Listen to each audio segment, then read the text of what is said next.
अब इसी प्रकार हम V1, V2, V3 ज्ञात कर सकते हैं प्रत्येक प्रतिरोध के दोनों सिरों पर। तो V1 जब हम ज्ञात करेंगे तो हमारा फॉर्मूला क्या होता है, I/R1, क्योंकि R1 के दोनों सिरों पर और इनमें धारा सब में एक समान होगी। धारा का मान हमारा कितना आया, 0.5 एम्पियर। तो यहाँ पर हम मान रखते हैं 0.5 गुणा R1 कितना है, 3 ओम।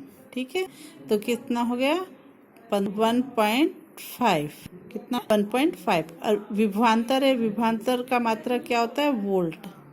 विभवांतर का मात्रक वोल्ट होता है। ठीक है, इसी तरह से हम V2 भी निकाल सकते हैं। V2 बराबर क्या हो जाएगा, I/R2। तो मान रखें I हमारा 0.5 और R2 कितना दिया हुआ है हमारे, 4 ओम। तो 4 कितना हो गया, 2 वोल्ट, मात्र क्या हो जाएगा, 2 वोल्ट। इसी तरह हम V3 भी निकाल सकते हैं। V3 बराबर क्या हो जाएगा, I/R3। तो इसका मान रखें, I कितना है, 0.5 और R3 कितना है, 5।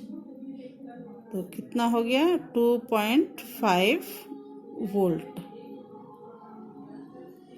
तो इस तरह से हमारे पास V1 कितना आ गया, 1.5, V2 कितना आ गया, 2 ओम, और V3 कितना आ गया हमारे पास, 2.5 वोल्ट।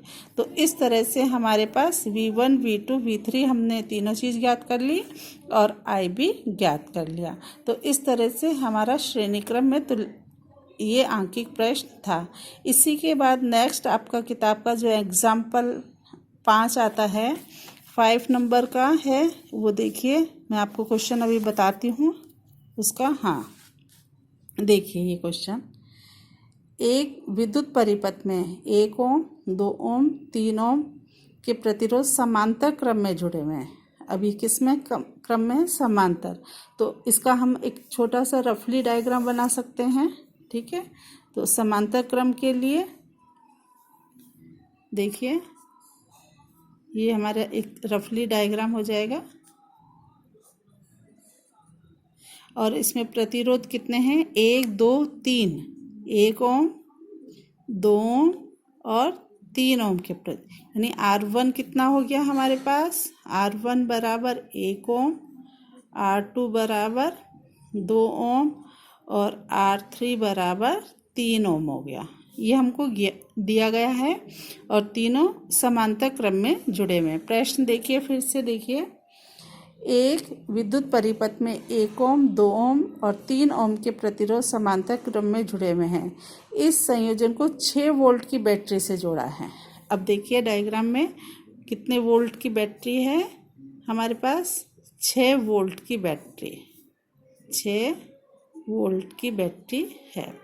अब इसमें आपको ये ध्यान होना चाहिए कि समांतर क्रम में इनमें जो धारा है I1, I2 और I3 होती है। तीनों में अलग अलग डिवाइड, यहाँ तो कॉमन हमारे I चल रही है, लेकिन आगे जाके ये डिवाइड हो जाती है, लेकिन विभवांतर तीनों पे समान होता है।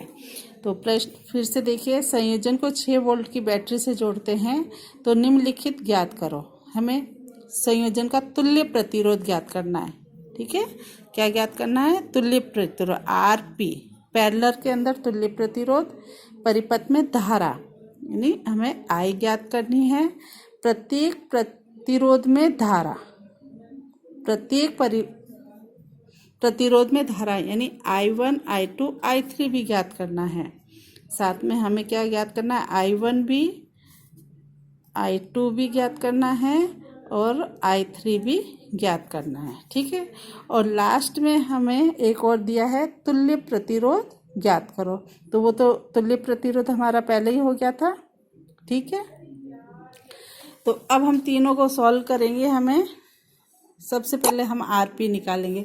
तो RP निकालने के लिए हमारे पास फॉर्मूला है 1/R1, 1/R2 और 1/R3। इन सब में इसका मान रख देंगे। मान रख के हम एलसीएम ले लेंगे और एलसीएम लेके हमारे पास ये आंसर आ जाएगा। देखिए, जैसे मैं करके दिखा देती हूँ, 1/1, 2 और 3, ये। अब इसका आप एलसीएम लीजिए। एलसीएम कितना आ जाएगा इसका? 6। तो कितना आएगा? 6 + 3 + 2 बराबर हमारे पास कितना आया? इसका टोटल करो। 3, 5, 10, 11/6। 11/6 ये हमारे पास आया 1/RP। लेकिन हमें ज्ञात क्या करना है? RP ज्ञात करना है। तो RP जब ज्ञात करेंगे तो इसका क्या हो जाएगा? जस्ट उल्टा हो जाएगा। कितना हो जाएगा? 6/11।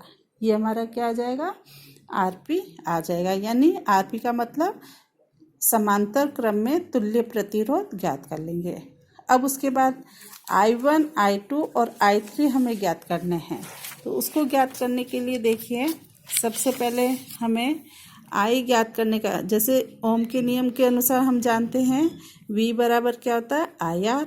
तो I बराबर क्या हो जाएगा? V/R। अब I1 ज्ञात करनी है। हमें क्या ज्ञात करनी है? I1। तो V तो सब में कॉमन है, 6 वोल्ट है। और R यहाँ पर हम क्या लेंगे? R1 लेंगे। ठीक है। तो R1 कितना होता है? 1।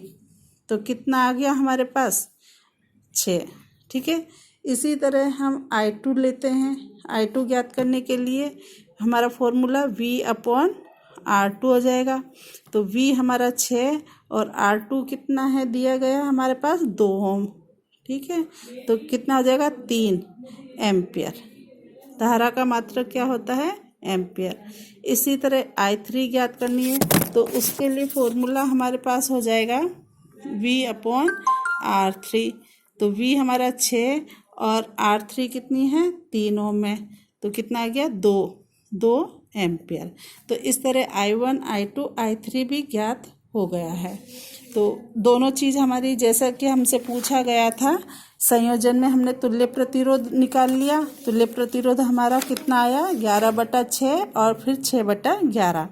परिपथ में धारा, अब परिपथ में धारा कितनी है? तो हम जितनी भी ये धारा बह रही है I1, I2, I3, I, तो इसका हम क्या कर देंगे? टोटल कर देंगे। I1 + I2 + I3। तो देखिए कितनी हो गई? 6 + 3 + 2। तो कितना आ गया? 5 और 6 11। 11 टोटल हमारी एम्पियर धारा हो गई। ठीक है। और प्रत्येक प्रतिरोध में धारा I1, I2, I3 हमने ज्ञात कर लिया। तो इस प्रकार हमने इसमें जो भी 3 चीज़ हमसे पूछी गई थी, हमने तीनों को वेरीफाई कर दिया है। ठीक है। इसी प्रकार और भी प्रश्न हैं आपकी इस बुक के अंदर जो मैं आपको दे रही हूँ। आप इसी तरीके से उनके भी आंकिक प्रश्न करिए।